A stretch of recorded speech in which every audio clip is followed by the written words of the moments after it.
मैं आपको विनम्रता पूर्वक एक बात कहना चाहता हूं। आप चिकित्सक के रूप में अपना क्लिनिक चलाते हैं, वहां तक तो ठीक है, लेकिन जब आप अपना घर चलाने के लिए सब्जी बाजार जाते हैं और सब्जियां खरीद कर लाते हैं और सब्जियों के साथ साथ कभी आप फल खरीद कर लाते हैं, आपने कभी अंगूर खरीदा होगा बाजार से, काला अंगूर खरीदा हो या सफेद अंगूर खरीदा हो, तो अंगूर को आप ध्यान से देखेंगे तो आपको लगेगा कि उस पर सफेद सफेद रंग का कोई पाउडर चिपका हुआ है और इतना जबरदस्त चिपका हुआ है कि उसको एक बार पानी से धो लो तो भी नहीं छूटता, 2 बार धो लो तो भी नहीं छूटता, 3 बार धो लो, 4 बार धो लो, 5 बार धो लो, 10 बार धो लो, 50 बार धो लो, 100 बार धो लो तो भी नहीं छूटेगा, क्योंकि वो ऑक्सैलिक एसिड का पाउडर है। फिर आप अंगूर खाते हैं, आपको मालूम है आप चिकित्सक होकर जहर खाते, और आप अकेले अंगूर नहीं खाते हैं, आपके किसी सहयोगी को भी खिलाते हैं, आपके किसी मेहमान को भी खिलाते हैं। एक तरफ कहते हैं मेहमान देवता होता है और उन्हीं को जहर भरा अंगूर खिला देते हैं। फिर यही अंगूर को आप सुखा लेते हैं, किशमिश बना लेते हैं, फिर इस किशमिश को खीर में डालते हैं, इस किशमिश को हलवे में डालते हैं, इस किशमिश को आप अपने कई तरह के पकवानों में डालते हैं, फिर खा जाते हैं, फिर उतना ही जहर आपने खा लिया। बाजार से इसी तरह से आप टमाटर खरीदते हैं, सेब खरीदते हैं। आप कभी बाहर चले जाइए जहां सेब पैदा होता है, जम्मू कश्मीर और हिमाचल प्रदेश में, मैंने तो अपनी आंखों से देखा है किसानों को कि सेब का जो गुच्छा होता है ना, उसको सीधे डुबो देते हैं जहरीले रसायन में। फिर हम भिंडी खाते हैं, हम तोरई खाते हैं, दूधी खाते हैं, हम पालक खाते हैं, मेथी खाते हैं। सब्जियों के ऊपर इतना स्प्रे होता है इन सभी केमिकल्स का कि हालत खराब है खाते खाते।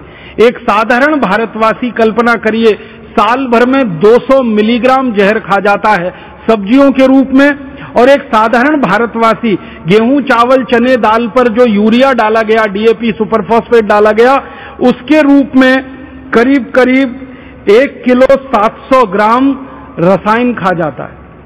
यूरिया, डीएपी, सुपरफॉस्फेट के रूप में 1 किलो 700 ग्राम हम रसायन खा जाते हैं। एंडोसल्फान, एल्डिकार्ब, लिंडेन के रूप में 200 ग्राम और खतरनाक जहर खा जाते हैं। माने साल भर में लगभग 2 किलोग्राम जहर हमारे शरीर में जा रहा है। फिर इस जहर को बाहर निकालने के लिए भगवान ने आपका जो तंत्र बना रखा है, उसको क्या अतिरिक्त काम करना पड़ रहा है, और वो काम करते करते आपका तंत्र फेल हो जाए, आपकी किडनी फेल हो जाए, आपका लीवर खराब हो जाए, आपकी जिंदगी बिल्कुल मौत के मुंह में समा जाए, तो कौन जिम्मेदार है उसका? जिम्मेदार तो वो कंपनियां हैं जिनकी संख्या लगभग 1000 से ज्यादा है, जो अपने स्वार्थ की पूर्ति के लिए इस मौत के व्यापार को भारत में चला रहे हैं और पूरे भारत को धीरे धीरे अंधे कुएं की तरफ धकेलते चले जा रहे। आप बोलेंगे ये मौत का व्यापार खाली भारत में चल रहा है? नहीं, दुनिया के बहुत सारे गरीब देशों में चल रहा है, भारत उसमें से एक है। हमारा पड़ोसी देश इंडोनेशिया, वहां भी यही मौत का व्यापार चल रहा है। हमारा एक पड़ोसी देश वियतनाम, वहां भी यही मौत का व्यापार चल रहा है।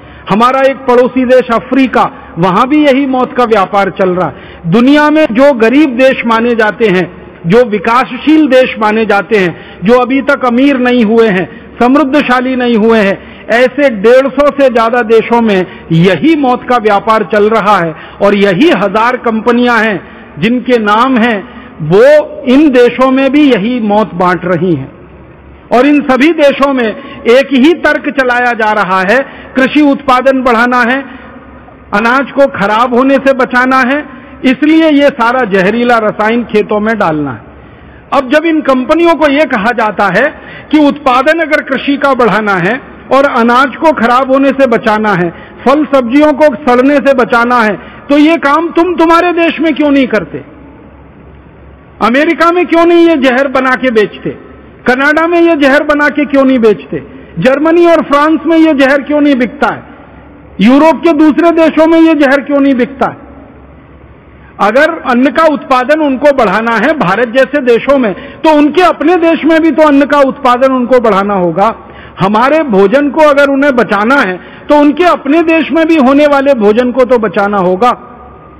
आप इस बात को समझ लीजिए कि उनके अपने देशों में वो जहर मुक्त खेती करवाते, अमेरिका में और यूरोप के देशों में जो किसान खेत में जहर नहीं डालते उनको 400% तक सब्सिडी दी जाती है सरकारों की तरफ से। ये 400% सब्सिडी का मतलब आपको समझाना चाहता हूं।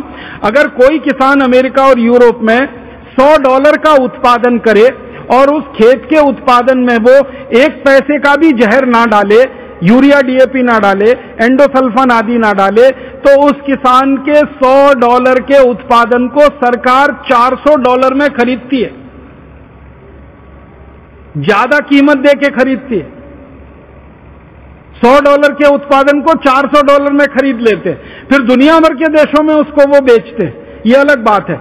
तो अपने देश में यूरोप और अमेरिका के किसानों को वो कहते हैं कि जहर मुक्त खेती करो, विष मुक्त खेती करो, खेत में जहर मत डालो और ज्यादा पैसा ले लो सरकार से।